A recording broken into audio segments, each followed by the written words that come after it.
Yo, listen up, Rue is stepping up the game, where fantasy Premier League runs in his veins. From transfers to captains, he's always on top, guiding you through every game week non-stop. They say Rue got that Salah flow. Welcome to the channel, enjoy the show. Wild cards, free hits with so much vibe. If you're hunting for success, then make sure you subscribe. G'day mate, welcome back to the channel. I'm FPL Rue and welcome back to another Euro 2024 fantasy video. In this video, I'm going to be talking about my latest draft. So this will be my team selection for Matchday 1, unless there are some major changes. First of all though, I just want to say thanks for all the support during this Euros content. I really do appreciate it. If you haven't subscribed, please make sure you do, as it does help me out a lot. First of all, let's get on to the goalkeepers. So Pickford stays from my previous draft, so I won't go too much into him, but I think with now Maguire out, he's not an option. Obviously, he's out the England squad. There's a bit of competition for that centre-back slot next to someone like Stones, and I don't really fancy Stones. Luke Shaw as well, left back, is not guaranteed to start with his injuries. And then Kyle Walker's 5.5 million. So for me, I think Pickford is the best option in that England defence, unless you can, I guess, nail down who's going to be starting next to Stones at centre-back. For me, there are a few options. I think Kyle Walker can play there and Trent can play right-back. I think Gahey can play there, but he hasn't really played that many games for England. And then I also think Konza can play there as well. But to be honest, it's not worth the risk. And I think Pickford, he gets loads of save points for Everton, and I think he can do the same for England.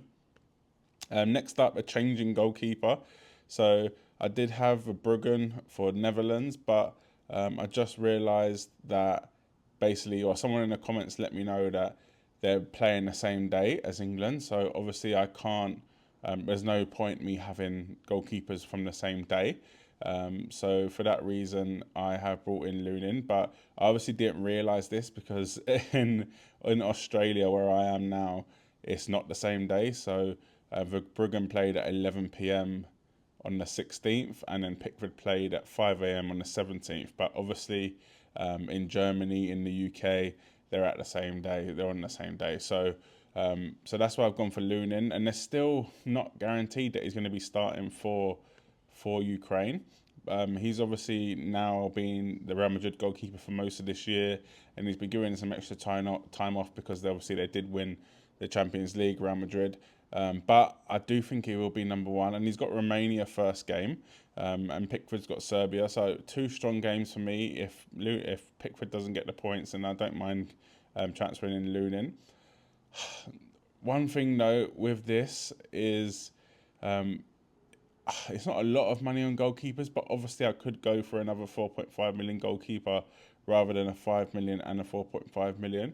But I do really want cover in that England defence. England are normally decent in defence at tournaments. I know this year they've got a lot of injuries. They're struggling, to be honest, to fill the back four that looks half decent, especially with Maguire out now, who, don't get me wrong, isn't the best defender in the world, but he was very solid for England, and him and Stones had a solid partnership. But for me, I think Pickford with the save points, and with England, I guess, historic record, I do really want to have Pickford in there. And with Lunin, he's 4.5 million. Ukraine against Romania, you've got to fancy Ukraine as favourites in that game. And if Ukraine kind of want to get through, then they're going to need to get a result against Romania. But other than that, happy with the goalkeepers. And let's get on to the defenders. So now we'll move on to the defence. So only actually one change in my defence since my last draft, but we will talk about all the other players quickly before we do talk about the change. So Wout Faes, the Belgium defender, I've got him in. To be honest, because he's 4 million. Also, Belgium do have a really good game, so they've got Slovakia. However, I don't see them as an amazing defensive team, but I think for 4 million against Slovakia, I don't think you can really go wrong. They're going to be the favourites in that, and for me, I don't want to confuse things and maybe try and find someone else for 4 million when I know he's going to play. And to be honest, Belgium against Slovakia, a pretty good chance of a clean sheet.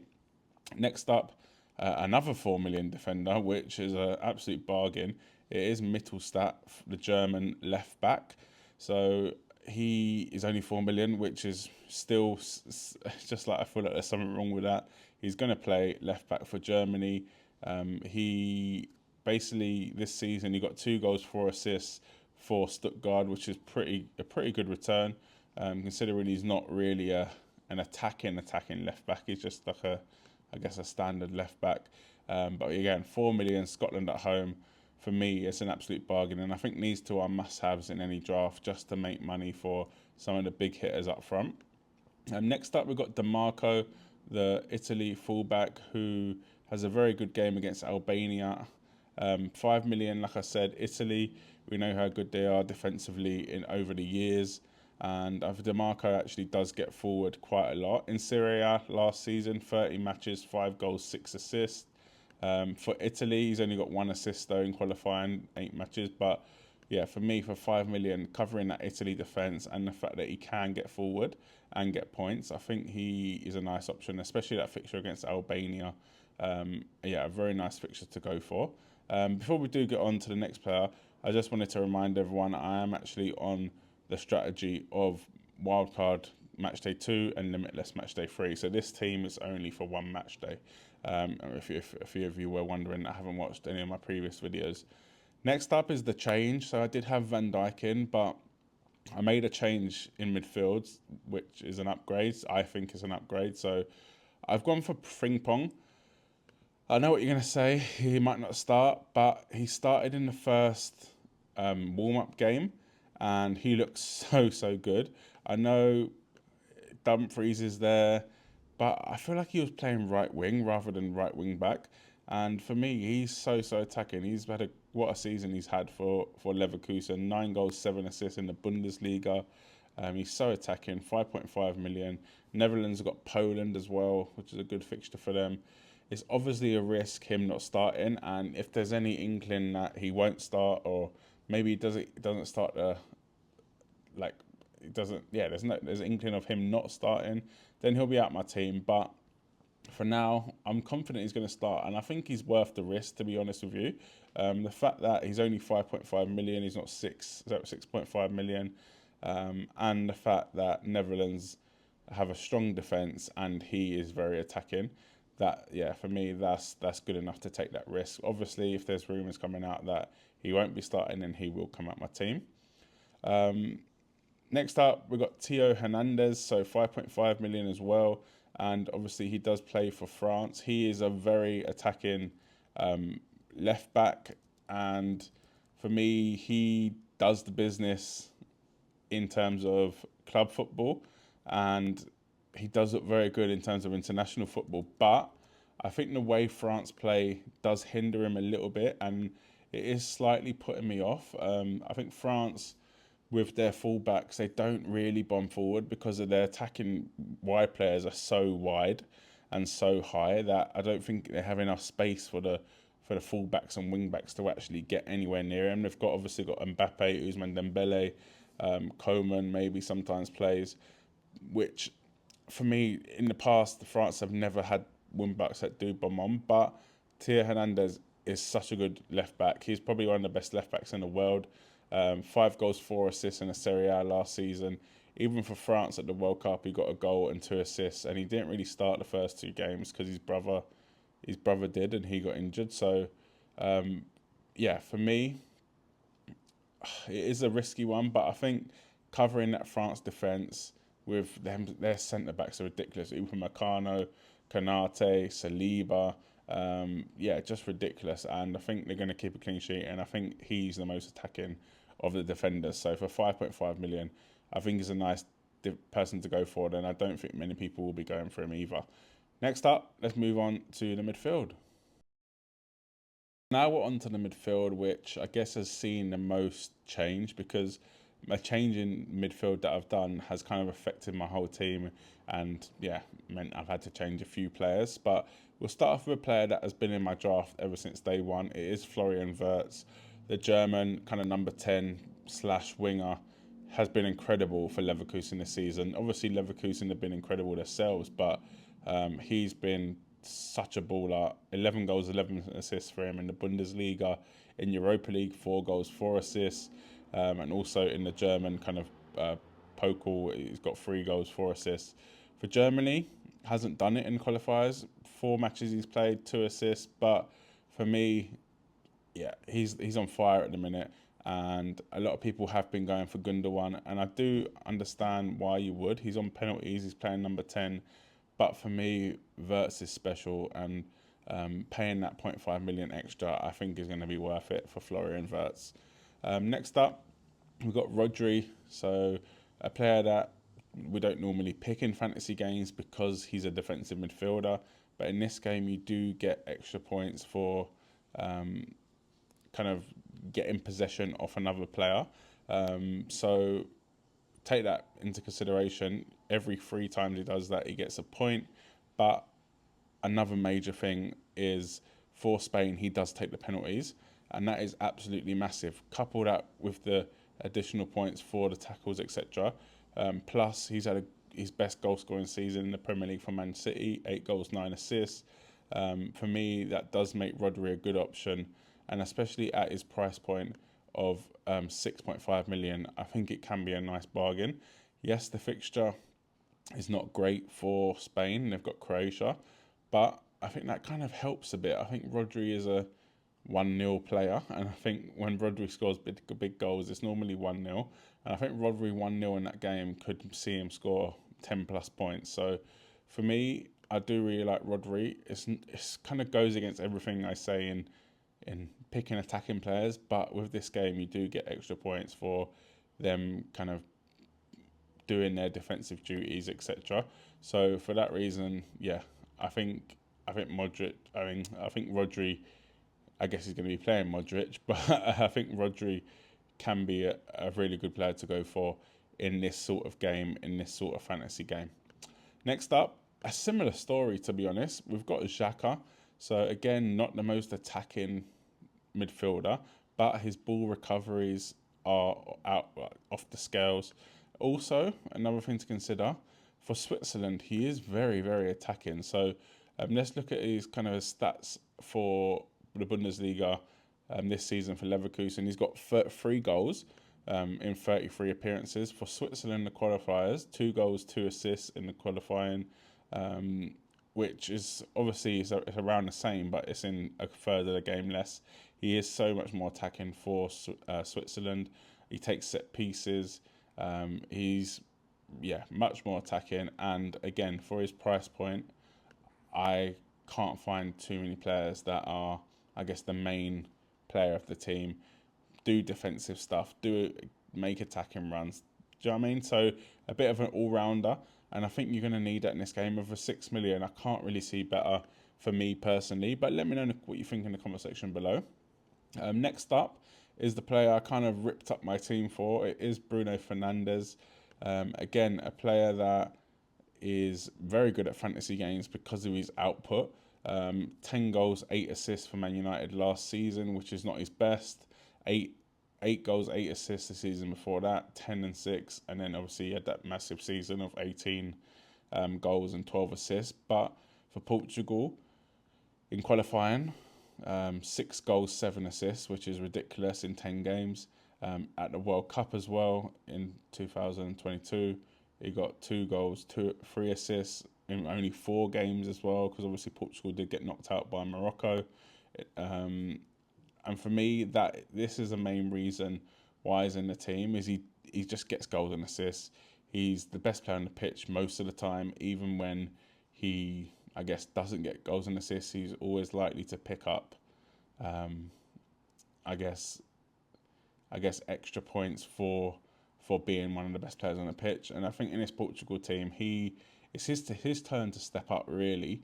Ronaldo's done it. Obviously, he got injured for that final Ronaldo last time. Well, not last time in the Euros, but when Portugal did win it a few years ago. But Ronaldo stepped up that whole tournament, and I think it's now for Bruno Fernandes to step up. Yes, he's got quality players around him: Bernardo Silva, Diego Jota, Paulinho, obviously Ronaldo. Ballers around him, but he is the main man in that team now. He's going to be on set pieces. He's going to be on penalties when Ronaldo's not on the pitch. And for me, again, a game against Czech Republic, it's yeah, for me, 9 million is a very good pickup, and he's totally worth, I guess, ripping up my team for. Obviously, I took out, well, not obviously, but I did take out Saka for him, which could be seen as a bad decision, but I think I'd rather have Bruno Fernandes, who's one of the, I guess, everything Portugal do that is good is going to go through him. Whereas England have got Foden, they've got Palmer, they've got Gordon, they've got Kane, they've got Bellingham, they've got other options. And Saka, for me, his injuries this season, the amount of times Arteta has run him into the ground and he's limped off injured and whatever, like even if he does start, he's going to come off at 80 minutes if the game's won, 70 minutes if the game's won. So for me, I don't want that. I want someone that's going to play 90 minutes, play every game, and that is Bruno Fernandes to a T. So that's why I've gone for Bruno over someone like Saka. Also, last but not least, we've got Çalhanoğlu, the Turkish midfielder, 6.5 million. He does have Georgia, so one of the best fixtures in the whole tournament.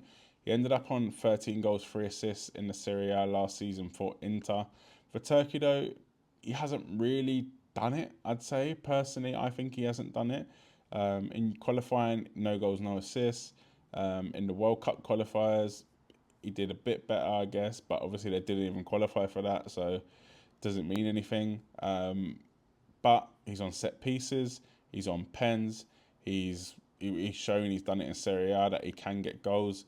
And for me, he's playing a very, very good fixture against Georgia.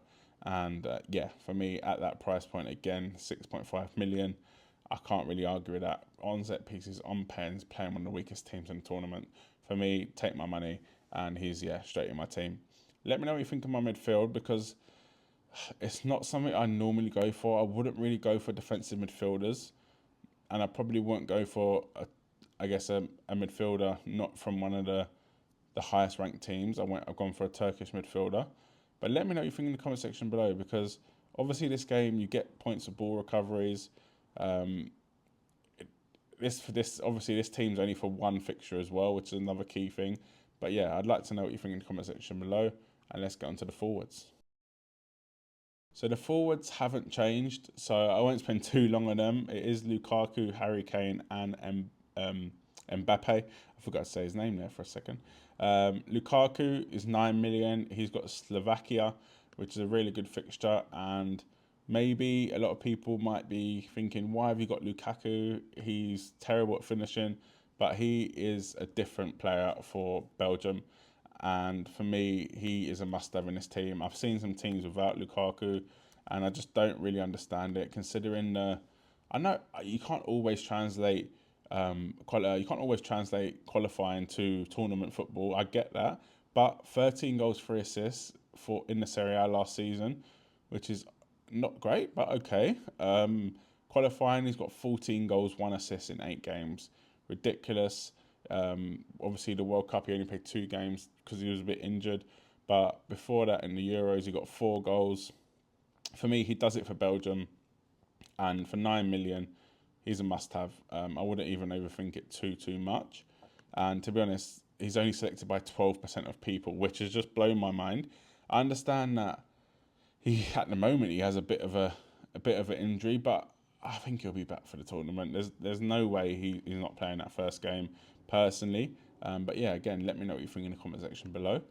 Harry Kane is in my team. He's in 49% of people's teams. He's 11 million. He's got Serbia, first game.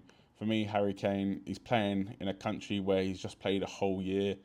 He's been to all the stadiums. He's played at all the stadiums. For me, that's another big reason why I've got him in my team. Plus, he's won the Golden Boot before. In terms of the World Cup Golden Boot, he's done the business at these tournaments, and I think coming off one of his best seasons ever, if not his best season ever, he's got the European Golden Shoe Award, which is the most goals in Europe, 36 goals, 8 assists in the Bundesliga, Champions League, 8 goals, 4 assists, which is ridiculous.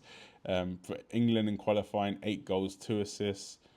Yeah, for me, just again, don't overthink these things. It's Harry Kane. Harry Kane scores goals. Harry Kane is playing in a country where he's just played a whole year's football. Harry Kane scores at tournaments. That is it. He's on pens. Just don't overthink it. Get him in your team. Next up, Kylian Mbappe, who is actually higher owned than Harry Kane. So Mbappe's 77% owned. Harry Kane is only 49% owned. They're both the same price. Mbappe has Austria, which I think is a slightly better fixture than Serbia that Harry Kane has. And for me, just like Kane, just don't even overthink it. It's Mbappe. France are one of the best teams in the world. Obviously got to the World Cup final. He scored a hat-trick in the World Cup final. PSG this season has been pretty good. Obviously, it's I guess not the toughest league, you could argue, but 29 matches in the league, 27 goals, 7 assists. In the Champions League, he's played 12 matches, he got 8 goals.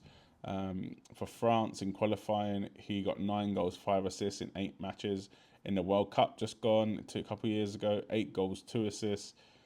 It's killing Mbappe. He's just got to move to Real Madrid. I don't know if that's done yet, but he's going to go to Real Madrid. Just get him in your team. What are you doing? Mbappe, Kane, Lukaku, I think are must-haves, to be totally honest with you. The rest of the team, you could argue, maybe go for Gundogan instead of Wirtz, maybe go for Saka instead of Bruno, maybe don't have an England goalkeeper, maybe don't go for Frimpong, go for Van Dijk. But the front three, don't even argue it. There's no better options out there. If you think there is, please let me know in the comment section below. And I'll jump in and have a conversation because I'd like to know who you think is going to score more goals than Lukaku, Kane and Mbappe. I understand that you can obviously spread that money around the team, and I do get that a lot. But I think the fact that these three are guaranteed goals, yeah, I think don't overcomplicate it and just get them in your team. If you have liked this video, please smash the like button. Subscribe to the channel if you are new. It does help me out a lot. And yeah, this is a team selection. Good luck for the match day.